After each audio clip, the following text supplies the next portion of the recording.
뉴욕주 불법 체류자들에게도 운전 면허증 발급을 허용하는 그린라이트 뉴욕 법안이 어제 하원에서 통과됐습니다. 센서스국이 내년 실시되는 센서스를 앞두고 전국 48만 가정을 대상으로 시범 센서스를 실시합니다. 뉴욕 한인회가 창립 59주년 기념식을 개최했습니다. 미국 시민권을 취득한 후에도 한국 국적 상실 신고를 하지 않아 편법으로 복수 국적을 유지하고 있는 한인이 많은 것으로 나타났습니다. 테네시주 멤피스에서 어젯밤 경찰이 수배 중인 흑인 청년을 총격 살해한 데 항의하는 투석 시위가 벌어져 경찰관 25명이 다쳤습니다. 이상은 이 시각 주요 뉴스입니다. 시청자 여러분 안녕하십니까? KBN 뉴스입니다. 뉴욕주 불법 체류자들에게도 운전 면허증 발급을 허용하는 그린라이트 뉴욕 법안이 어제 하원에서 통과됐습니다. 앤드루 쿠오모 뉴욕 주지사는 서명 의사를 밝혔지만 주 상원의 표결 여부가 주목되고 있습니다. 뉴욕주 하원은 어제 그린라이트 뉴욕 법안을 본회의 표결에 붙여 찬성 86표, 반대 50표로 가결시켰습니다. 이번 법안은 소셜 시큐리티 카드 등 연방 기준에 맞는 신분증이 아니어도 비상업 운전면허를 신청할 수 있도록 하는 법안으로 운전면허 신청서와 함께 소셜 시큐리티 번호를 받지 않았다는 진술서를 서명해 제출하면 운전면허를 발급해 주도록 하고 있습니다. 주 하원으로부터 법안을 넘겨받은 주 상원은 올해 회기가 끝나는 오는 19일 이전에 표결을 시도할 예정입니다. 뉴욕주 의회는 이번 법안이 주 상원을 통과해 쿠오모 주지사의 서명을 거쳐 입법화될 경우 뉴욕시 6만 4천 명을 포함한 모두 26만 5천 명이 혜택을 받을 수 있을 것으로 추산하고 운전면허 신청 비용 2,600만 달러를 비롯해 연 5,700만 달러의 뉴욕 주정부의 추가 세수가 늘어날 것으로 전망했습니다. 앤드루 쿠오모 뉴욕 주지사는 주의회를 통과하면 서명하겠다는 의사를 밝힌 바 있어 그린라이트 뉴욕 법안의 입법화 여부는 주 상원 표결에 달려 있는데 업스테이트 뉴욕 지역과 롱아일랜드 등을 지역구로 하는 상당수 의원들은 이번 법안에 반대하는 주민들을 의식하고 있어 통과 여부는 불투명한 상황입니다. 현재 미 전국 12개 주와 푸에르토리코, 워싱턴 DC 등은 불법 체류자들에게 운전면허를 발급하고 있으며 캘리포니아주에서 불법 체류자에게 운전면허를 발급한 이후 뺑소니 사고가 7%에서 10%가량 줄었고 노폴트 사고로 인한 보험금 지급도 연 350만 달러가 감소한 것으로 나타났습니다. 센서스국이 2020 센서스 운영에 효과적인 방법을 찾기 위해 전국 48만 가정을 대상으로 시범 센서스를 실시할 계획입니다. 센서스국은 시민권 문항 포함의 효과를 파악하며 미응답자의 참여를 높이기 위해 이번 주에 전국적으로 48만 가정을 무작위로 선정해 시범 센서스를 진행한다고 밝혔습니다. 시범 센서스에는 A, B 두 설문지가 제공되며 A 설문지에는 시민권 문항을 포함하고 B 설문지에는 시민권 문항을 제외합니다. 센서스국은 또 이번 조사를 통해 필요한 사람의 수와 소통 증대 방안을 강구할 계획이라고 밝혔습니다. 한편 도널드 트럼프 대통령은 시민권 문항 추가 의혹에 대해 의회 조사를 대통령의 권한으로 거부할 것이라고 발표했습니다. 법무부는 어제 최근 연방 하원 정부감독위원회가 윌리엄 바 법무장관과 윌버 로스 상무부 장관에게 시민권 문항 의혹에 대한 추가 자료를 요구해왔고 감독위원회가 이들의 불이행에 대해 의회 모독 혐의를 적용할 것인지를 결정하는 표결을 앞둔 상황에서 트럼프 대통령은 대통령 권한으로 자료를 제공하지 않을 것이라고 발표했습니다. 최근 센서스에 시민권 여부를 묻는 문항을 추가한 상무부의 방침에 정치적 내막이 있다는 의혹이 제기됐고 현재 관련 소송이 진행되고 있습니다. 뉴욕, 캘리포니아 등 18개 주와 이민자 권익단체들이 시민권 문항 추가가 서류 미비자를 포함한 이민자 커뮤니티의 참여를 막는다는 이유로 소송을 제기했었고 연방법원 맨하탄 지법과 북가주 지법 등에서 연달아 시민권 질문 포함 불허 판결이 내려졌었습니다. 뉴욕 한인회가 창립 59주년을 맞아 기념식을 개최했습니다. 참석자들은 한인회의 지난 역사를 되돌아보고 앞으로도 한인사회 중심 단체로서의 역할은 물론 차세대 한인들에게 한인의 긍지를 심어주는 역할도 당부했습니다. 보도에 임동규 기자입니다. 1960년 6월 12일 뉴욕의 작은 교회에서 40여 명의 한인 동포가 모여 출범한 뉴욕 한인회. 지난 59년 동안 성장과 진통을 거듭하며 뉴욕 일원 50만 동포의 권익을 대변하는 조직으로 자리 잡았습니다. 어제 뉴욕 한인회는 창립 59주년을 맞아 뉴욕 한인회관에서 기념식을 개최하고 뉴욕 한인회 59년간의 활동을 뒤돌아봤습니다.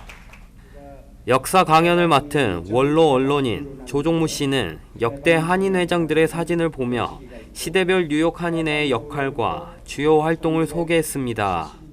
6대 이범선 회장서부터 66년부터 78년 김정희 회장님 시절까지 해방 이후에 주로 유학생들이 중심이 된 그런 시대. 6남매의 자녀를 글로벌 리더로 키운 고혜성 박사는 대화식 강연을 통해 참석자들과 한인 이민자로서의 고충과 자녀 교육에 대한 생각을 나누는 시간을 가졌습니다. 이런 강의를 통해서 우리 코리안 아메리칸 커뮤니티가 어떤 정체성을 가지고 있고 또 앞으로 우리 정체성을 어떻게 또 발달을 시켜야 되는가. 기념식에는 역대 회장단과 한인 단체장들 그리고 박효성 뉴욕 총영사가 참석해 뉴욕 한인회 창립 59주년을 축하했습니다. KBN 뉴스 임동규입니다. 국적 상실 신고를 하지 않아도 처벌 규정이 없고 파악이 어려운 데 따라 미국 시민권을 취득한 후에도 한국 국적 상실 신고를 하지 않아 편법으로 복수 국적을 유지하고 있는 한인이 많은 것으로 나타났습니다. 한국 외교부는 국적 상실 신고를 하지 않아 불이익을 받는 사례들이 적지 않고 악용 시 처벌을 강화할 예정이라며 시민권 취득 시 반드시 국적 상실 신고를 할 것을 강력히 권고했습니다. 한국 법무부와 미국 국무부의 자료를 비교한 결과 2005년 이후 미국 시민권 취득자와 시민권 취득 후 국적 상실 신고자 수에 82,754명의 차이가 있는 것으로 나타났습니다. 한국 국적법 15조와 16조에는 외국 국적을 취득한 자는 대한민국 국적을 상실한다고 규정하고 대한민국 국적을 상실한 자는 법무부 장관에게 국적 상실 신고를 해야 한다고 명시하고 있습니다. 그러나 국적 상실은 시민권 취득자의 잦은 신고에 의존하고 있으며 이를 어길 경우에 대한 처벌 조항도 없는 상황입니다. 외교부 담당자는 국적 상실 신고를 하지 않으면 계속 병역 자원으로 관리되고 한국 여행 시 국외 여행 허가서를 받지 않았다는 이유로 출국 정지를 당하는 등의 불이익을 당할 수도 있으며 정부기관 취직 시 신원조회에서 국적 정리가 제대로 안 돼 있을 경우 불이익을 당할 수 있다고 밝혔습니다. 한국 외교부는 주민등록이 살아있는 상황을 이용해 한국 건강보험 혜택을 받는 등 국적 상실 신고 미이행을 악용하는 경우에 대한 처벌을 강화할 전망이라고 밝혔습니다. 테네시주 멤피스에서 어젯밤 경찰이 수배 중인 흑인 청년을 총격 사살한 데 항의하는 투석 시위가 벌어져 경찰관 25명이 다쳤습니다. 언론에 따르면 멤피스 북부 노동자 거주 지역인 프레이저 커뮤니티에서는 시위대가 벽돌을 던지며 무장한 경찰과 밤늦게까지 대치했습니다. 경관 6명이 병원에 실려갔으며 현장을 취재하던 기자 2명도 다쳤습니다. 경찰은 시위대를 향해 최루가스를 발사해 강제 해산을 시도했고 기마경찰과 헬기까지 동원돼 시위 현장이 전쟁터를 방불케 했다고 현지 방송이 전했습니다. 시위를 촉발한 것은 수배자 검거 전담반이 프레이저 커뮤니티의 한 주택 앞에서 20세 흑인 청년 브랜던 웨버를 총격 사살한 것이 계기가 됐습니다. 경찰은 웨버가 수배 중인 상태로 수사팀이 들이닥치자 차를 몰고 경찰 차량을 추돌한 뒤 차에서 내려 무기를 갖고 도망치려 했다고 주장했습니다. 하지만 소셜미디어에서는 경찰이 자기 집 앞에 있던 흑인 청년에게 무차별 총격을 가해 숨지게 했다는 말이 퍼지면서 시위대를 자극했습니다. 경찰은 흑인 청년 사살 경위에 대해 진상조사를 벌이겠다고 약속했으나 경찰 총격에 항의하는 폭력 시위대에는 엄정 대처하겠다고 밝혔습니다. 뉴저지주에서 이번 달부터 리얼 아이디를 발급합니다. 뉴저지주 리얼 아이디는 먼저 일부 차량국에서 시범 발급된 후 발급 지역을 늘려나갈 계획입니다. 연방정부가 오는 2020년 10월부터 리얼 아이디법의 완전 시행 방침을 발표했지만 뉴저지주는 기술적인 문제로 아직까지 리얼 아이디를 전면 발급하지 못하고 있는 가운데 이번 달 시범 발급을 시작합니다. 뉴저지주 리얼 아이디 홈페이지에서 이름, 이메일, 지역 우편 번호를 입력하면 이메일로 거주지 인근 차량국의 발급 시작일을 알려주는 서비스를 제공합니다. 내년 10월부터는 공항 탑승 수속이나 연방 건물 출입을 위해서는 반드시 리얼 아이디법을 준수하는 신분증이 필요합니다. 한편 뉴욕 총영사관은 뉴저지주 차량국과 한국운전면허 상호 인정 프로그램 체결을 시도하고 있지만 6개월째 진전이 없는 상태입니다. 지난 1월 뉴욕 총영사관은 한국운전면허증 소지자에게 필기와 실기 시험을 면제해주고 뉴저지주 운전면허증 소지자도 한국에서 동일한 효력을 가질 수 있는 내용을 담은 협정 제안서를 전달했습니다. 뉴저지주 차량국은 한국 면허 소지자에 대해 주행 시험만 면제해주고 있습니다. 하루에 한 끼 식사를 붉은 살코기 대신 생선을 섭취하는 쪽으로 바꾼다면 조기 사망을 크게 낮출 수 있다는 연구 결과가 나왔습니다. 영국 의학 저널에 게재된 하버드대학 공중보건대학원의 연구에 따르면 지금부터라도 소세지 1개나 2조각의 베이컨 대신 생선을 섭취할 경우 앞으로 8년 동안 조기 사망의 위험을 최대 25% 낮출 수 있는 것으로 나왔습니다. 연구진은 30세에서 75세 남녀 8만여 명을 상대로 식단을 물어보고 8년에 걸쳐 식단의 변화를 추적한 뒤 이 기간이 경과할 무렵 사망자 수를 알아보고 식단의 변화와 사망 리스크의 연관성을 평가했습니다. 이 기간에 약 14,000명의 남녀가 심장질환과 암, 호흡기 질환, 치매, 기타 신경질환으로 숨진 것으로 나타났으며 붉은 살코기의 전반적 섭취량이 늘어나면 사망 리스크는 10%가량 상승하는 것으로 분석됐습니다. 가공육과 생육의 섭취에 따른 차이도 확인됐습니다. 베이컨과 소세지, 살라미와 같은 가공육을 섭취하면 사망 리스크가 17%나 상승한 반면에 생육은 9% 상승에 그쳤습니다. 반면에 붉은 살코기를 줄이고 생선과 닭고기, 달걀, 채소를 많이 먹는 사람의 사망 리스크는 떨어졌습니다. 한 끼에 85g의 살코기를 생선으로 대체하면 리스크가 17% 줄었고 가공육을 생선으로 대체하면 25%까지 줄었습니다. 이번 연구는 식단의 변화가 수명을 늘리는 인과관계를 입증한 것은 아니지만 식단을 바꾸는 것이 장수에 도움이 될 수 있다는 실용적 메시지를 일반인들에게 제공한다는 것이 연구진의 입장입니다. 뉴욕 주정부가 미성년자 대상 주류 매매 단속을 강화합니다. 여름철을 맞아 행사가 많은 야외 콘서트장 등에서 가짜 신분증을 이용한 주류 구매 단속에 나섭니다. 뉴욕주 차량국과 주류국, 공원경찰국 등은 합동 단속반을 구성해 주내 공원이나 야외 콘서트장, 클럽, 바 등지에서 미성년자가 가짜 신분증을 이용해 주류를 구입하는 것에 대한 단속을 강화한다고 밝혔습니다. 합동 단속반은 여름 시즌 동안 롱아일랜드 존스비치를 비롯한 대표적인 여름철 휴양지를 중심으로 단속을 집중할 것으로 밝혀졌습니다. 앤드루 쿠오모 주지사에 따르면 지난 4월과 5월에만 주류를 구입하려던 미성년자 139명이 단속에 적발됐는데 이 중 125명이 가짜 신분증을 이용했습니다. 또 주내 851군데 업소에 미성년자를 보내 함정 수사를 벌여 186개 업소가 적발돼 법적 조치를 받았습니다. 쿠오모 주지사는 미성년자들이 주류를 손에 넣는 경우 사고로 이어진다며 관계 부처들이 이 같은 사고를 막기 위해 주 전역에서 단속을 하고 있다고 밝혔습니다. 최근 북부 뉴저지 지역에서 노루의 개체수가 급증하면서 최근 노인 2명이 틱, 진드기에 물려 사망해 야외 활동에 각별한 주의가 요구되고 있습니다. 지난달 16일 북부 뉴저지주 서섹스 카운티 햄튼 타운십에 거주하는 80세 노인이 틱에 물려 진드기 매개 바이러스인 포화산 바이러스에 감염돼 사망했습니다. 펜실베니아주 스토커 타운에서 지난해 12월 69세 노인이 이 바이러스에 감염돼 사망한 후 두 번째 사망 사례입니다. 노루에 붙어 사는 틱에 물리게 되면 포화산 바이러스에 감염되는데 최근 북부 뉴저지 지역에서 노루의 개체수가 급증하면서 바이러스에 대한 위험이 커지고 있습니다. 서섹스 카운티 보건국 측은 틱에 노출되지 않는 것이 가장 중요하다고 강조하고 야외 활동을 나갈 때 긴 팔 상의와 긴 바지를 입고 방충제를 사용할 것을 권고했습니다.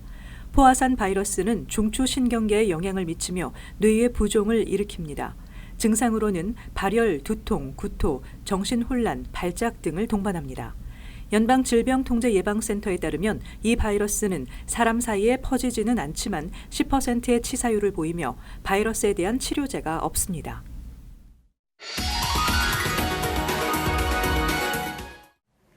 이어서 LA 지역 한인사회 소식입니다. 2000년 이상의 역사를 지니고 있는 한국의 서예. 선사시대부터 현대까지의 역사를 총망라한 작품들이 미국에서 처음으로 전시됩니다. 한국에서도 보기 힘든 희귀한 예술 작품들과 역사의 흐름을 서예라는 렌즈를 통해 미 주류 사회에 알리고 있습니다. 김재현 기자가 보도합니다. 조선시대 최고의 서예가인 추사 김정희가 아내에게 쓴 한글 손편지부터 효종 임금이 딸 수간공주에게 선물하려 했던 자신의 서예 연습장까지 2000년의 한국 서예 역사를 한자리에서 돌아볼 수 있는 대규모 서예전이 미국에서 처음으로 마련됩니다. Korean calligraphy goes back thousands of years, and there had never been a book published outside of Korea about this important topic. So we felt we could make a huge contribution to art history, Korean culture, and by the way, it's beautiful. 전시회에는 한지와 도자기, 금속판 등 다양한 매체로 제작된 한자와 한글 작품과 서예를 하는 데 사용되는 도구와 재료들이 함께 공개됩니다. 90여 점의 작품이 주제별 또 연대 순으로 구성돼 있어 한국 서예 역사의 흐름도 쉽게 이해할 수 있습니다. 특히 왕과 양반, 승려, 노비 등 다양한 사회계층에서 나온 작품들도 전시돼 서예를 넘어 작가와 그가 살았던 사회에 대해서도 알아볼 수 있습니다. Beyond the different styles that exist, Hanja and Hangul, it really is about individuals who have written these things, and therein lies the humanity of the show. We wanted to really tell a story about the people of Korea and Korean society and how calligraphy played a role in society, because calligraphy is not only a means of communicating ideas, but it's also an art.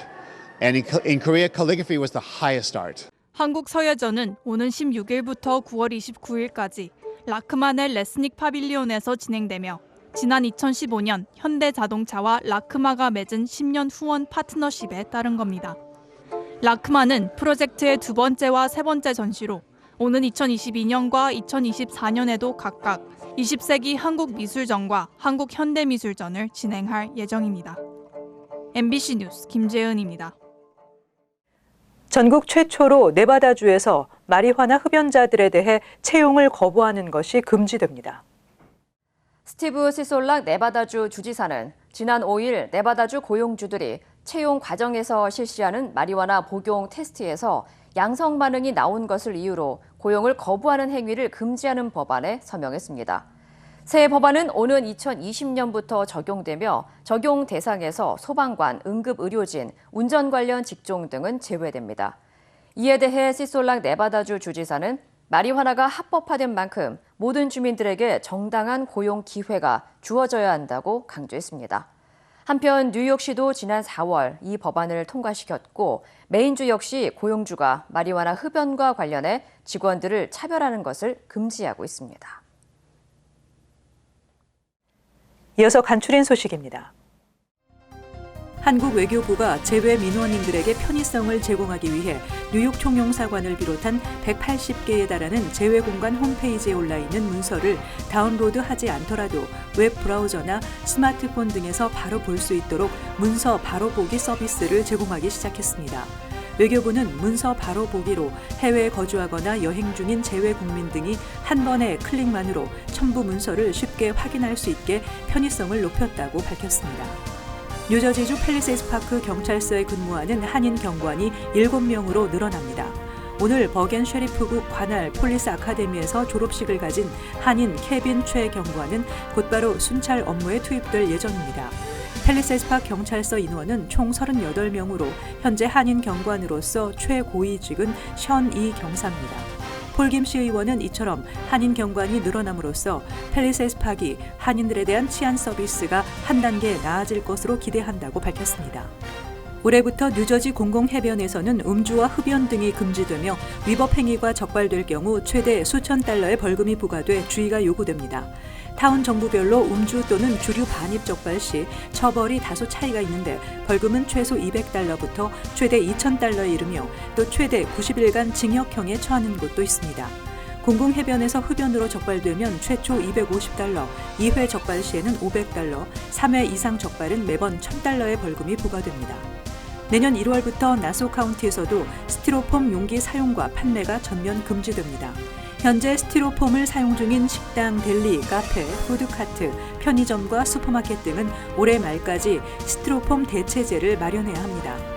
다만 배달 시 충격을 흡수하기 위해 사용되는 스티로폼 충전재와 날계란 포장 컨테이너, 육류나 해산물을 포장해 놓은 스티로폼 접시는 위반 대상에서 제외됩니다. 규정 위반 적발 시 벌금은 $500에서 $2,500입니다. 계속해서 환율과 증권 소식입니다.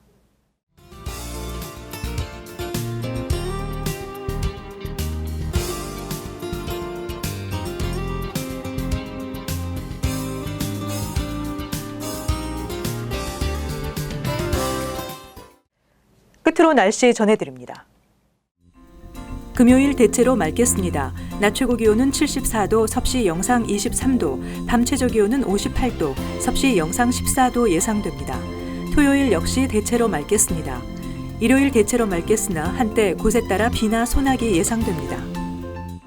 이상으로 KBN 뉴스를 마칩니다. 시청해주신 여러분 고맙습니다.